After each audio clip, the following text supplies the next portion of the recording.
A ver, una pregunta fundamental. ¿Cómo llegamos a entender lo que creen otras personas, otras culturas? Durante muchísimo tiempo el pensamiento occidental estaba convencidísimo de que tenía la respuesta. Hasta que llegó un libro y, bueno, lo cambió todo. Hoy vamos a analizar las teorías de la religión primitiva de Evans Pritchard, una obra que de verdad le dio la vuelta por completo a nuestra forma de mirar a otras culturas. Esta es la gran pregunta, la que obsesionó a los pensadores de los siglos XIX y XX. Su idea era, en teoría, sencilla. Si lograban entender las creencias de los pueblos que ellos llamaban primitivos, pues entonces podrían descifrar el origen de toda la fe humana. Ni más ni menos. Y esto es, en el fondo, una especie de historia de detectives intelectual, porque durante décadas las mentes más brillantes de la antropología buscaron una respuesta, pero como vamos a ver, toda su investigación se basaba en una pista que era desde el principio totalmente falsa. Para esos primeros antropólogos y filósofos, el plan parecía bastante lógico. Estudiar la religión primitiva era como encontrar el eslabón perdido de la creencia. Vamos, la pieza clave para entender cómo había empezado todo. La ambición, desde luego, era enorme. No buscaban matices ni complejidad, sino una línea evolutiva, simple y directa. Una que fuera desde esas creencias que consideraban primitivas e irracionales hasta las religiones modernas que, por supuesto, ellos veían como la cima del desarrollo humano. En este misterio intelectual había dos sospechosos principales, por así decirlo. Dos grandes teorías sobre el origen de la religión. Y lo curioso es que cada una ofrecía una respuesta que era radicalmente opuesta a la otra. Aquí está el quid de la cuestión. Para la escuela psicológica, todo empezaba en la cabeza de una persona, un individuo que sueña con un antepasado fallecido y se pregunta, ¿y si hay un alma? ¿Un espíritu? Pero para la escuela sociológica, el individuo no era para nada el punto de partida, lo era el grupo, la sociedad. La religión no surgía para calmar miedos personales, sino para mantener unida a la tribu, para que funcionara como un todo. Y es justo aquí donde entra en escena la crítica de Evans Pritchard para desmantarlo todo. Porque resulta que ambas teorías, a pesar de ser como el agua y el aceite, compartían exactamente el mismo defecto fatal. Como el propio autor admite, no es que fueran malintencionados. Eran pioneros en un campo que estaba literalmente en pañales. El problema de verdad eran sus métodos, puramente especulativos y, como vamos a ver, construidos sobre una base increíblemente frágil. El problema se puede resumir en 3 palabras. Antropología de sillón. Y el término describe perfectamente lo que hacían. Construir teorías grandilocuentes sobre culturas lejanísimas sin levantarse de sus escritorios en Londres o París.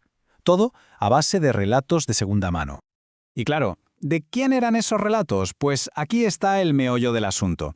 Como señala Evans Pritchard, las fuentes eran de todo menos fiables. Hablamos de viajeros que veían a los nativos como salvajes, de misioneros cuyo objetivo era convertir, no entender, o de administradores coloniales que a duras penas entendían el idioma. La información, en el mejor de los casos, era chapucera y, en el peor, directamente inventada. Pero ojo, que el problema no eran solo las fuentes, había un fallo todavía más profundo, uno que tiene que ver con el lenguaje y con cómo las propias palabras nos pueden tender una trampa. Es que, si lo pensamos un momento, si una cultura no tiene una palabra para alma o pecado tal y como las entendemos nosotros, ¿cómo podemos siquiera empezar a hablar de su religión usando nuestros propios términos? Es imposible. Pues esto es exactamente lo que pasaba. Los primeros teóricos llegaban con su propio equipaje de ideas. Oían a un nativo hablar de una fuerza vital y decían, ¡ah, el alma! Oían hablar de un gran creador y decían, ¡Dios! Estaban básicamente metiendo con calzador ideas complejas en categorías occidentales que no encajaban en absoluto. Evans Pritchard lo ilustra con un ejemplo genial de lo simple que es. La palabra perro.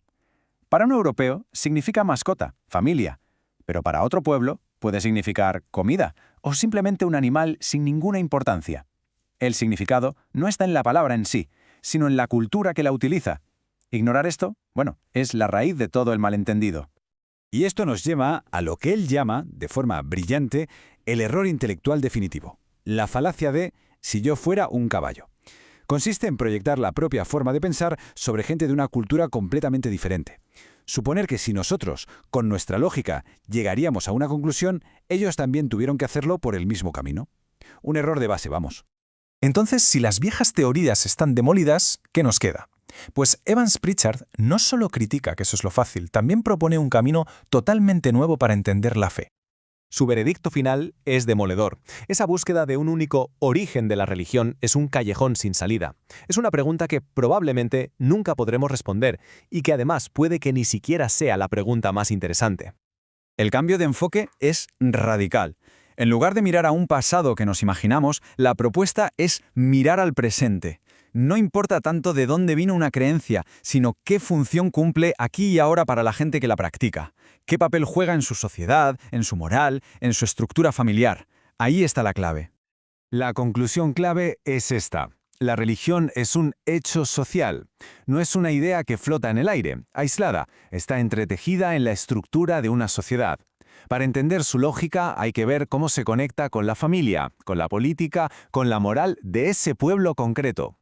Y esta es la reflexión final que nos deja este análisis, porque la historia de estas teorías fallidas no es solo una anécdota de la historia de la antropología, es un recordatorio de que todos vemos el mundo a través de nuestras propias gafas culturales, y nos obliga a preguntarnos cuántos hechos que damos por sentados hoy en día son, en realidad, solo un reflejo de nuestras propias suposiciones.